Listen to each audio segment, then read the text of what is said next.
하나, 둘, 셋.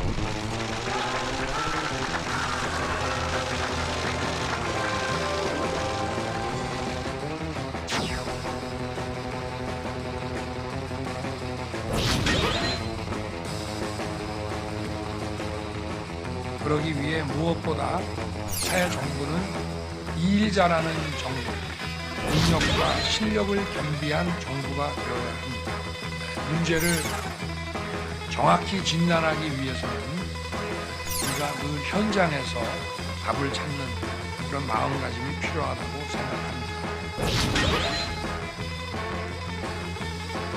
위원분들은 개별적인 의견은 자제해 주시기 바랍니다. 대외적으로.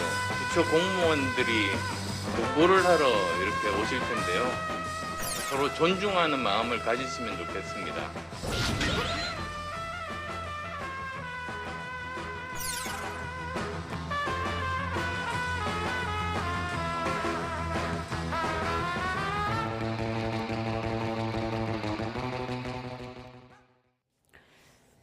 네, 9일 만에 닻을 올렸습니다. 윤석열 당선인의 대통령제 인수위원회가 이렇게 현판식과 함께 공식 출범했습니다.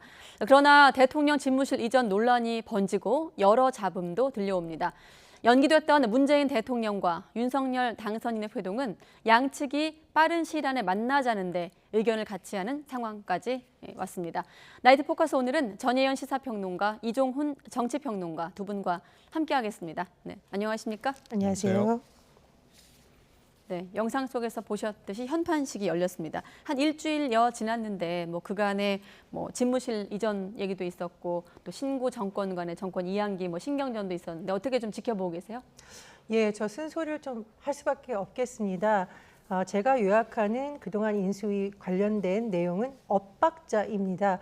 왜냐하면 윤석열 당선인이 당선 후에 가장 강조한 것은 세 가지죠. 국민소통, 국민통합, 소통, 협치입니다. 전 이거 너무 좋은 메시지라고 생각을 해요. 그런데 일단 그것을 우리가 어떻게 실현될지를 볼 수 있는 것이 의제와 인사입니다. 그런데 의제를 봤을 때 왜 갑자기 당선인 집무실 이전이라던가 여성가족부 폐지라는 것이 도대체 국민통합과 무슨 상관인지 잘 모르겠어요. 그리고 이것이 과연 지금 코로나19 상황에서 민생 문제와도 직접적인 연관이 있는 것이 아닙니다. 오히려 논란만 커지고 있다고 생각을 하고요. 또 다른 측면, 인수위 인선은 사실 대선 과정에서 드러난 갈등을 분명히 봉합하려는 노력이 돼야 된다고 보거든요. 그런데 논란이 됐던 젠더 갈등이라든가 세대 간의 갈등을 봉합하기 위한 인물들보다는 캠프에서 활동했던 인물들이 좀 주축이 된 것이 아닌가 그런 아쉬움이 듭니다. 그래서 당선인이 다시 오늘부터 민생 문제라든가 통합의 의지를 강조하는 행보를 하고 있는데 앞으로의 활동은 이런 쪽에 조금 더 초점이 맞춰졌으면 합니다. 네, 그러고 보니 인선도 있었고요. 네, 중요한 부분을 빠뜨렸는데 지난 일주일여간 지금 평론가님은 엇박자라고 하셨거든요. 평론가님은 네. 어떻게? 아니 보니까 좀 마음이 상당히 급한 것 같아요. 그래서 빨리 뭔가를 좀 이제 진행시키고 싶은 그런 욕구가 굉장히 강한 것 같습니다. 오랜만에 다시 이제 어찌됐건 정권을 되찾아왔기 때문에 제가 보기에는 의욕이 좀 다소 앞서는 그런 그 상황이다. 그리고 이번에 이제 인수위원회 참여하는 분들 보니까 이번이 처음인 분들도 또 꽤 있어요. 이러다 네. 보면 조금 이 좀 그 욕심이 좀 너무 앞서다 보면 무리를 좀 하게 되죠. 예, 그런데 제가 보기엔 집무실 이전 문제도 대선 전에 대선하는 과정에서 어떻게 이야기했건 간에 일단 이제 정권을 잡은 상태에서 인수위에서는 좀 호흡 조절을 좀 해야 됩니다. 일단 예, 심호흡 한번 하고 그리고 이제 이 문제를 어떻게 풀어갈 것인가. 대선 공략하는 과정에서야 그냥 내지르면 그만이었는데 네. 일단 이제 그 정권 쥐고 난 다음에는 이거를 실현 가능성이 높도록 만들어 가야 되는 이제 과정이 있는 거거든요. 어떤 거든 새로운 거를 하려고 할 때는 반드시 반대하는 사람들이 좀 있기 마련인 거고, 그거는 정부 내에도 마찬가지입니다. 정부 공무원들도 새로운 정책, 새로운 공약을 하려고 하면 일단 반대하고 보죠. 그러니까 본인들이 이제까지 했던 거 말고 새로운 걸 자꾸 하려고 들면 일단 제동을 걸고 나서게 돼 있습니다. 그런데 그거를 강압적으로 이렇게 한다 그래서 또 이게 움직이지도 않아요. 그렇기 때문에 그 설득해 나가는 그런 이제 일련의 과정들이 이제 필요한 거고, 여론도 좀 조성해서 여론전을 펼치더라도 좀 세련되게 펼쳐나가는 그런 이제 과정들이 필요한 건데 제가 보기에는 전반적으로 그런 것들이 조금 미숙한 면들이 곳곳에서 좀 드러나고 있다. 네. 대표적으로 뭐 집무실 문제도 마찬가지다. 이걸 좀 긴 호흡으로 가져갔으면 굳이 뭐 이렇게 초반부터 논란을 유발할 이유가 있었을까 이렇게 생각합니다. 네. 엇박자와 호흡 조절을 말씀하셨습니다. 지난 8일 정도 당선 이후 어떤 시간들을 총평을 들어봤는데 이번엔 당선인과 인수위원장 얘기를 한번 들어보도록 하겠습니다. 인수위의 매 순간순간은 국민의 시간입니다. 책임과 사명감을 가지시고 우리의 미래를 준비함과 아울러서 국민들이 먹고 사는 이 민생 문제를 챙기는데 모든 역량을 집중해 주시기를 당부드립니다. 위원분들은 개별적인 의견은 자제해 주시기 바랍니다. 위원분들이 개별적으로 검토해 보겠다. 그런 말만 하더라도 이 정책들이 뭐 변경되거나 폐기된다고 하면서 굉장히 사회 혼란이 많이 옵니다. 네, 당선인 매 순간순간이 국민의 시간이라는 점을 강조했고 안철수 위원장은 이를테면 메시지 관리를 좀 주문한 셈인데 지금 보면 개별적인 의견은 자제해달라. 어떤 배경에서 나온 입단속 주문일까요? 예, 역대 정부에서도 인수위에서 나오는 소식이 언론에 보도가 되면서 마치 확정된 정책이냐 오인이 일어서 시장에 혼선을 주거나 또 공무원들을 혼란에 빠지게 한 적이 있거든요. 그런 것을 자제하라는 의미로 보고요. 저는 이것이 인수위원회뿐만 아니라 당 관계자들에 대한 당부도 담고 있다라고 생각을 합니다. 지금 안철수 인수위원장이 겸손이라는 용어를 굉장히 강조하고 있고요. 좀 극단적으로 말하면 점령군처럼 하지 않겠다는 취지의 발언을 했습니다. 그런데 지금 윤석열 당선인의 측근으로 알려진 특히 현직 정치인들의 발언을 한번 보면 과연 겸손한지 좀 의문이에요. 김호수 검찰총장 사퇴 압박 논란도 그렇고요. 또 지금 대통령과 당선인의 회동을 좀 제가 보기엔 어렵게 하는 요인 중에도 국민의힘 일각에서 나오는 너무 거친 용어라든가 좀 무리한 주장에 영향을 미쳤다고 봅니다. 사실 네. 그거는 당선인과 대통령이 공감대를 이뤄가면서 충분히 할 수 있는 것이거든요. 그래서 제가 보기에는 안철수 위원장이 강조한 용어 중에 핵심을 저는 겸손이라고 봅니다. 네, 뭐 안철수 위원장이 일단은 그 큰 틀에서의 어떤 방향성은 잘 잡고 있는 것 같아요. 그런데 사실은 뭐 안철수 위원장도 이런 경험은 또 없단 말이죠. 그래서 제가 보기에는 결국은 이 권영세 부위원장이 상당한 역할을 해줄 수밖에 없다라고 좀 봐요. 지난번 이제 인수위 때도 부위원장 하신 바가 있지 않습니까? 그래서 한번 경험해 본 바가 있으시기 때문에 아마 이 전체적인 어떤 과정들을 잘 알고 계실 겁니다. 그래서 안철수 위원장도 말은 저렇게 하지만 아마 지금 마음은 상당히 바쁠 겁니다. 그래서 하고 싶은 것도 많을 거고 이제 그런 거를 이제 속도 조절을 좀 잘해줘야 됩니다. 완급 조절을 굉장히 또 잘해줘야 되는 그런 이제 역할을 권영세 부위원장이 현재로서는 좀 해줄 수밖에 없는 그런 상황이 아닌가 이렇게 좀 생각을 하고요. 네. 그러니까 이 과거에 사실은 이 인수위가 거의 뭐 점령군처럼 인식이 돼서 특히 이명박 전 대통령 인수위 시절에는 논란이 굉장히 많았었죠. 그래서 뭐 그 인수위 권한이 너무 좀 어떻게 보면 강해서 그때부터 이제 초기부터 논란이 일었던 그런 바가 있는데 네. 그 논란이 인 만큼 그러면 실제로 뭐 성과가 있으면 다행인데 이게 그냥 빈수레로 끝날 가능성이 또 굉장히 높아요. 이 공직 사회가 생각만큼 그렇게 그 말 잘 안 듣습니다.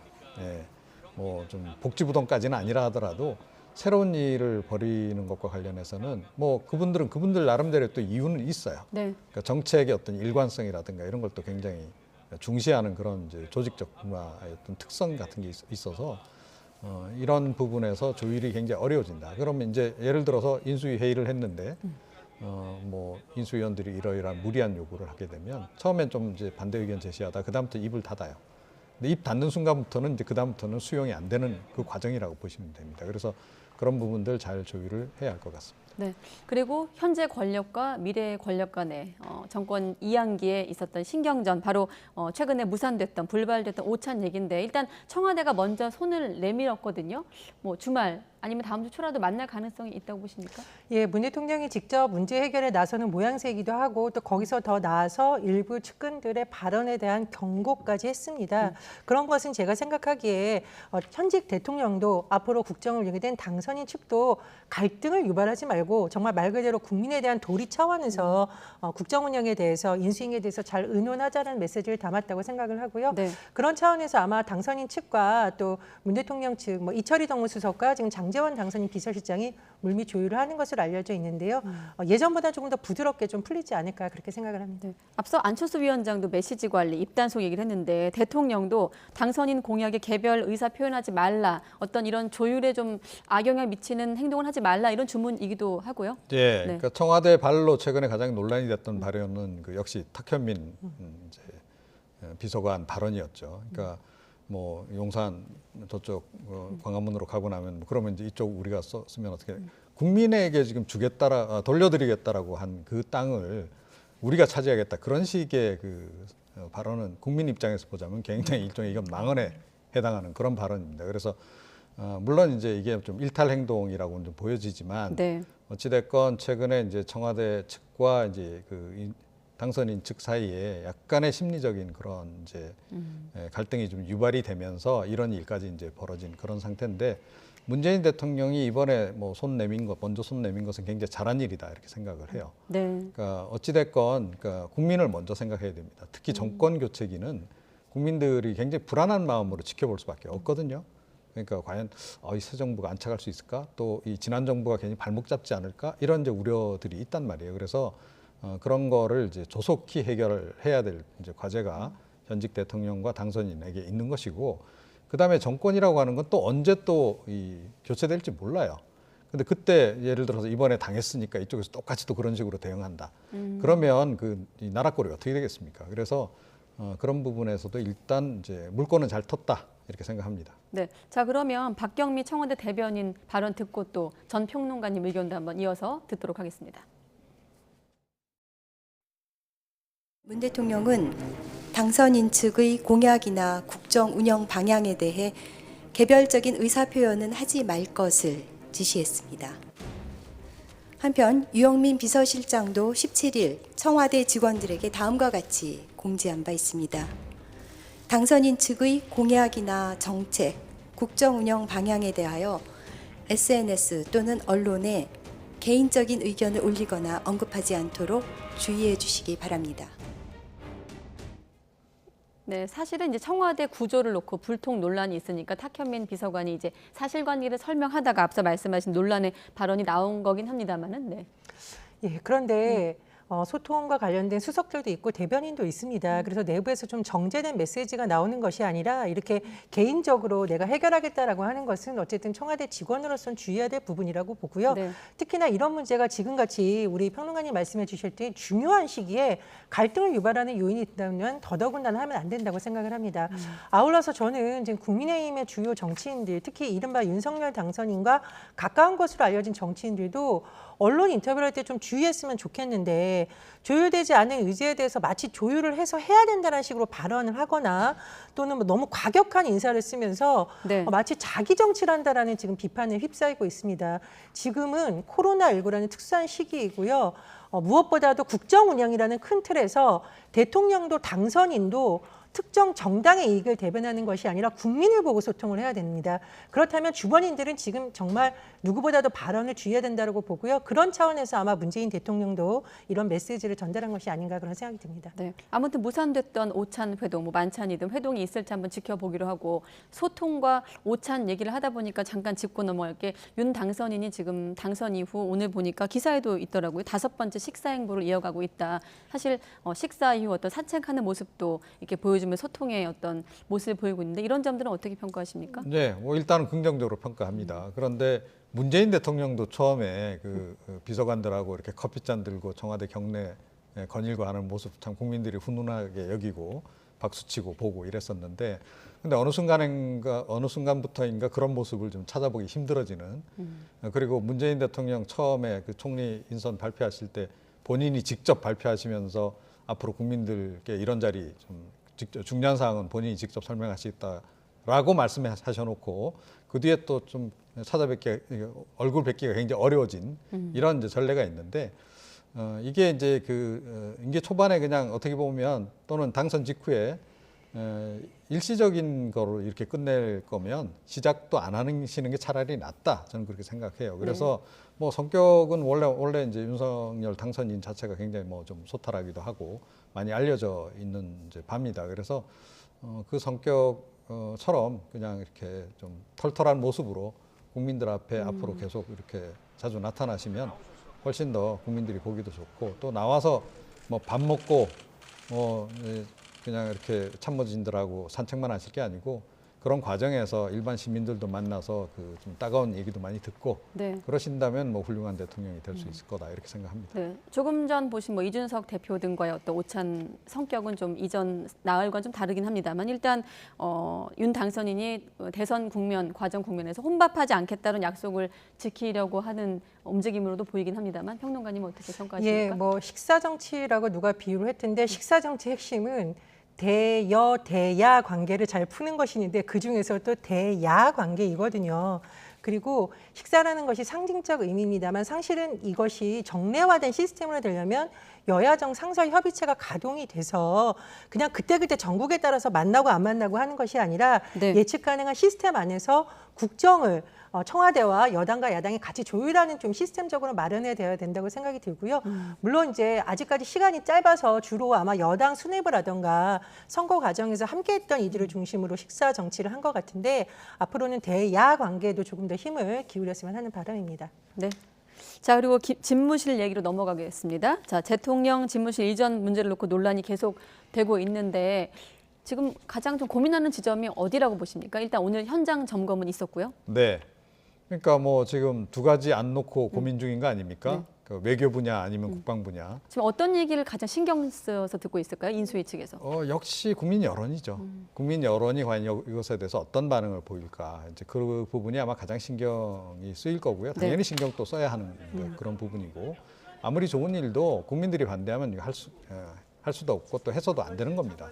그런 부분인데 근데 이게 사실은 조금 뜬금없이 툭 튀어나온 그런 감이 없잖아 있단 말이죠. 그러니까 광화문 대통령 시대에 열겠다라고 말씀하셨어요. 그래서 당연히 이제 본인도 그렇게 얘기를 했고 대선 과정에서 당연히 국민들은 외교부 청사로 정부종합청사로 그냥 가나보다 거기 집무실 만들고 뭐 그 앞에서 시위하고 좀 시끄럽더라도 감소해 하시면서 거기서 그냥 지내시려고 하시나 보다. 이런 정도로 이제 생각을 했던 건데 갑자기 이제 국방부 청사 얘기가 나오면서 그쪽으로 무게 중심이 확 가는 듯한 그런 이제 조짐이 나타나니까 국민들이 좀 이건 뭐지 이렇게 되는 거죠. 간단하게 얘기하면 네. 그럼 배경이 뭘까 내지는 누가 도대체 그런 아이디어를 냈을까 이런 쪽으로까지 자꾸 발전하면서 또 다른 논란들을 좀 유발하고 있는 이제 그런 상황이란 말이죠. 사실은 뭐 두 방안 모두 장점도 있는 반면에 단점도 있는 겁니다. 그러니까 네. 조금 전에 말씀드렸듯이 뭔가 새로운 거를 하려고 하면 당연히 반대하는 그런 의견이 나올 수밖에 없는 거고 반대하는 집단이 또 나올 수밖에 없는 거고 그런 거거든요. 근데 상대적으로 저는 외교부 지금 정부종합청사를 쓰는 편이 논란이 훨씬 좀 덜한 측면이 있다.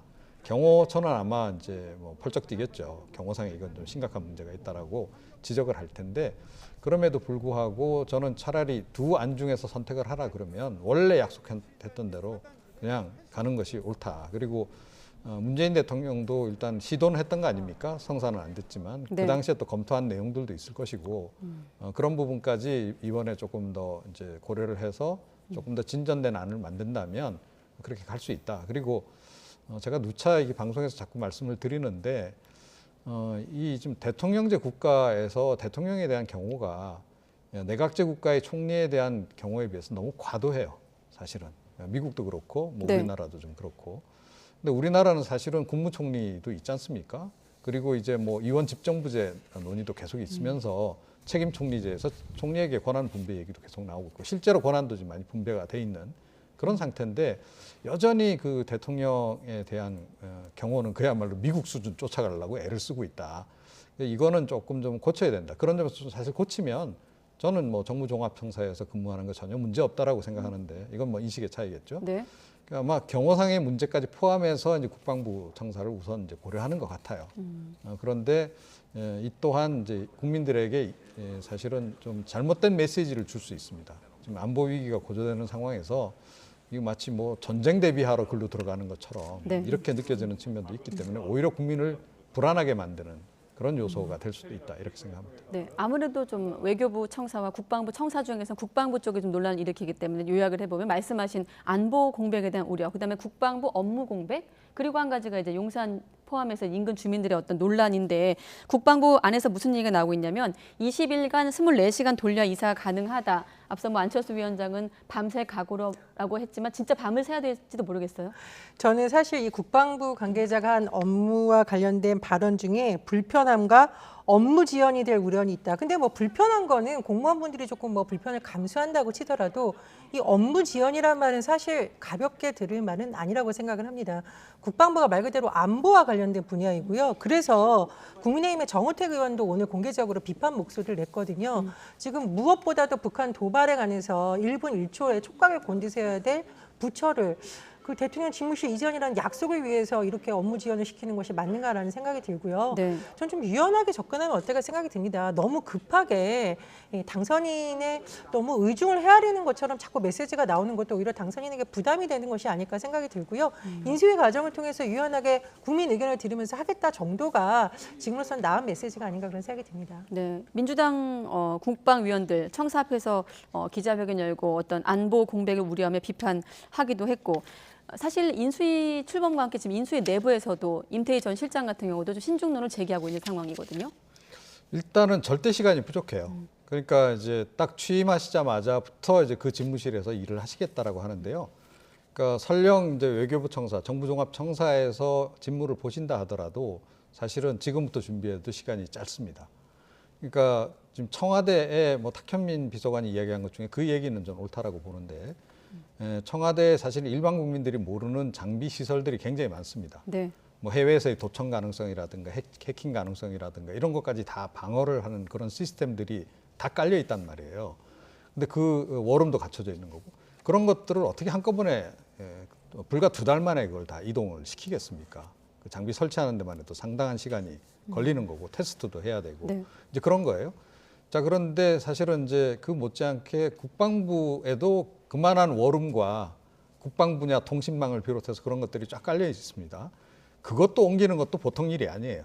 그래서 제 생각은 네. 설령 정부종합청사로 가더라도 집무실을 옮기더라도 일단은 지금 단계에서는 청와대로 입주하는 게 맞다.